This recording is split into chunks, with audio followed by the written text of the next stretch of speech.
Questions from the study guide. And the first one we're going to look at is this one. Let's look at the text and then we'll work it out. So let's read through the entire thing first, find out what they're asking us, and then we'll solve it. So the perimeter of an equilateral triangle is 7 inches more than the perimeter of a square. And the side of the triangle is 5 inches longer than the side of the square. So let's start writing this down. So the first thing we'll say is the perimeter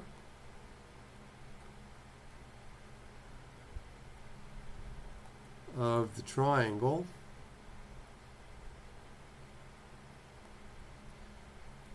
is equal to 7 inches more. So that's 7 inches more than the perimeter of the square. And we're also given the hint that an equilateral triangle has 3 sides all of the same length. So let's draw a picture of an equilateral triangle to the best of our abilities. I'm going to call each side length W, and all of the lengths are the same. So the perimeter is the distance along the edges. So the perimeter is equal to W plus W plus W, which is equal to 3 times W. And that's going to be equal to 7 plus the perimeter of a square. Well, again, we can just draw a picture to remind us. And I'm going to say the side length of the square is going to be L, and since it's a square, they're all the same. So the perimeter of a square is the length that you would have to go if you walked around the edges, is L plus L plus L plus L, so it's equal to 4L. So that's the perimeter of the square. So notice I just start translating things. Perimeter of triangle, it's equilateral, but that's okay, becomes equals 7 more, 7 plus perimeter of square. Then I assigned a variable to the side of the triangle, which was equilateral, and because it's equilateral, the perimeter of the triangle is 3W. And I did the same for the square. I just drew a picture and said the length of the side of the square is L, and its perimeter is equal to 4L. But we've got to get a little bit more information. We've not used up all of our information. It says over here, this is another clue. It's going to be a really important clue. It says the side of the triangle, that's W, and that's equal to, is 5 inches longer than the side of the square. So W stands for the side length of the triangle is my equals 5 plus the length of the square side. So I'm going to incorporate this into my equation. So W is equal to 5 plus L. So my next step is to replace my W with the fact that W is equal to 5 plus L. And I leave everything over here exactly as it is. So now I use distribution, and I've got an equation I can solve for L. So 3 times 5 is 15. 3 times L is plus 3L is equal to 7 plus 4L. So I'm going to move my 3L over to this side, and that's going to give me 15 is equal to 7 plus 4L minus 3L. That's equal to 15 is equal to 7 plus L. Now I'm going to solve for L. So I'm going to move the 7 to the other side, and it becomes negative. So that gives me 15 minus 7 is equal to L. So L is equal to 8. So that's what we're asked to find. The length, the side of the triangle. By the side of the triangle, they mean the length of a side. But let's actually check and see if this is correct. It says the perimeter of the triangle. So L is equal to 8. Oh, we got to find W, sorry. I found this, L is the length of the square. So W is equal to 5 plus L from right over here. So the length of the triangle is equal to 5 plus 8 because L is equal to 8, which is equal to 13. So W is equal to 13. That's what we were asked to find. And L is equal to 8. But let's just check to make sure that that's the correct answer. So we have to check that this equation is satisfied. So 3 times W, is that equal to? I'm going to put an equal sign and a question mark because we're asking 7 plus 4 times L, and L is equal to 8. Well, 3 times 13 is 39. And is that equal to 7 plus 4 times 8, which is 32? And indeed, 39 is equal to 7 plus 32, which is 39. So we got the answer.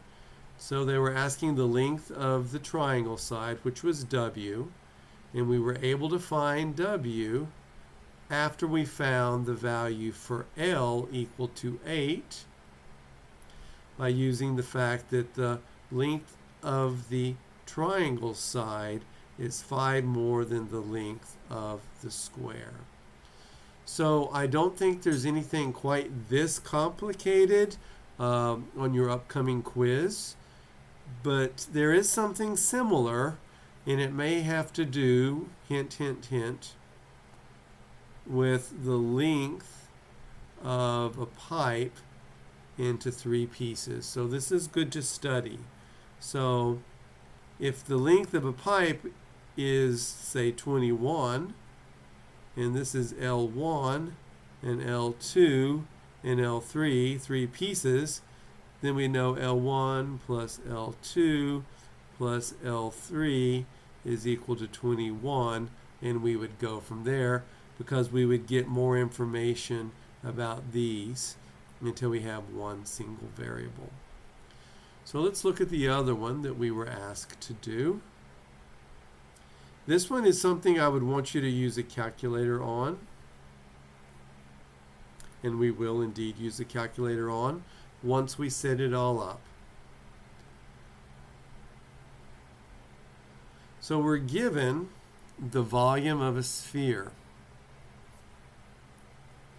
And the formula for the volume of a sphere, and I will tell you this is definitely not on your quiz, but let's work it anyway.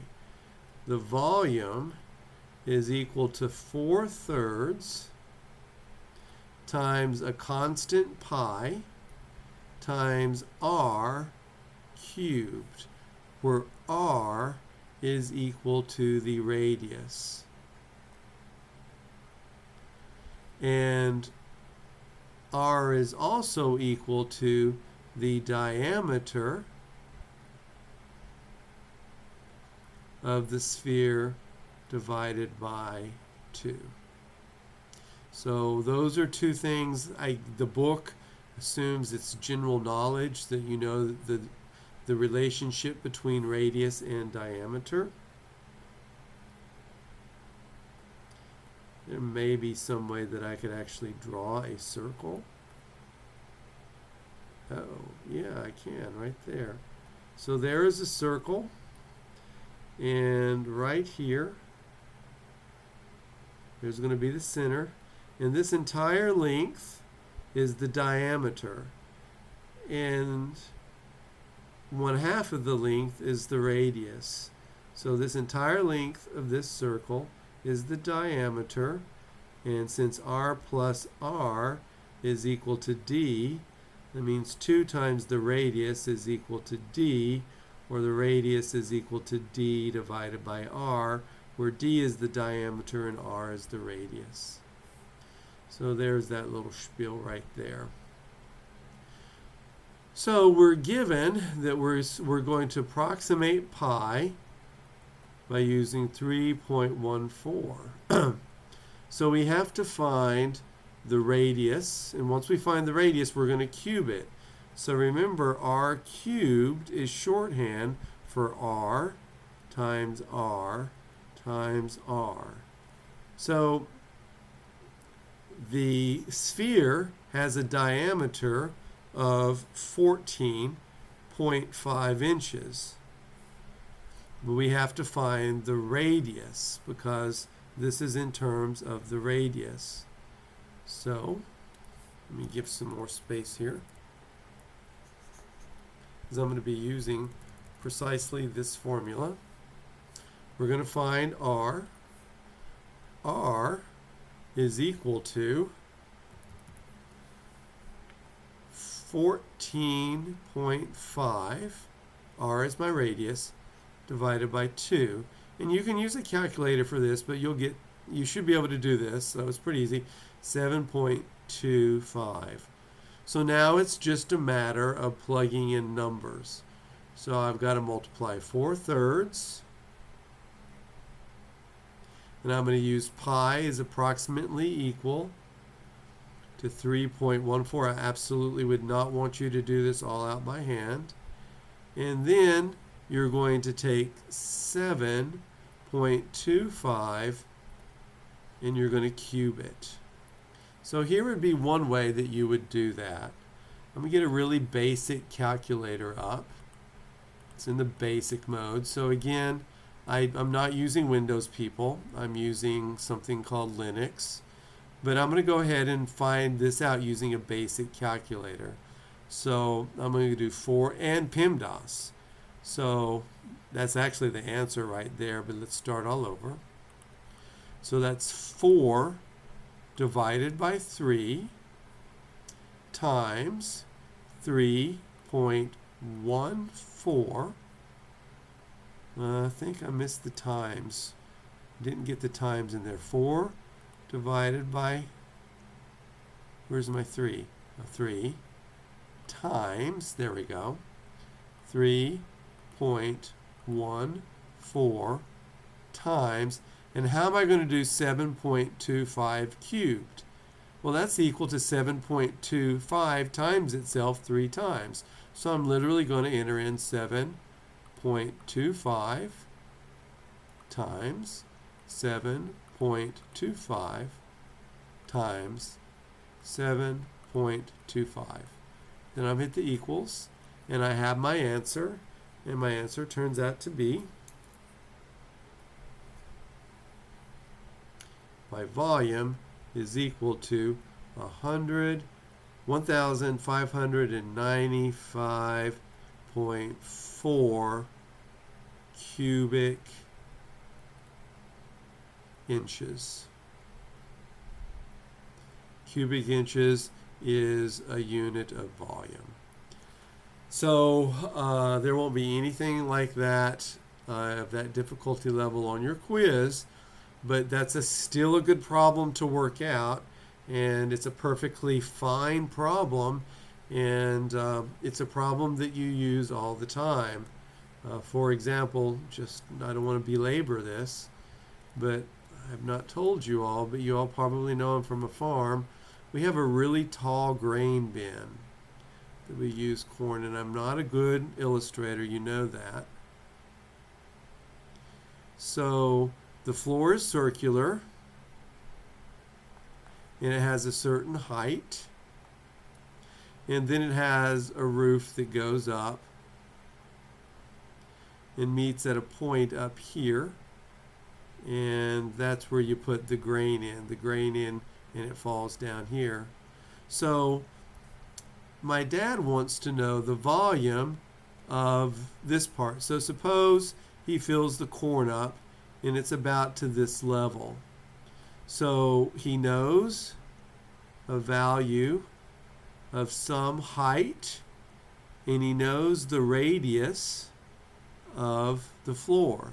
So the volume of this, of all of the corn filled up in here, is going to be pi r squared times h.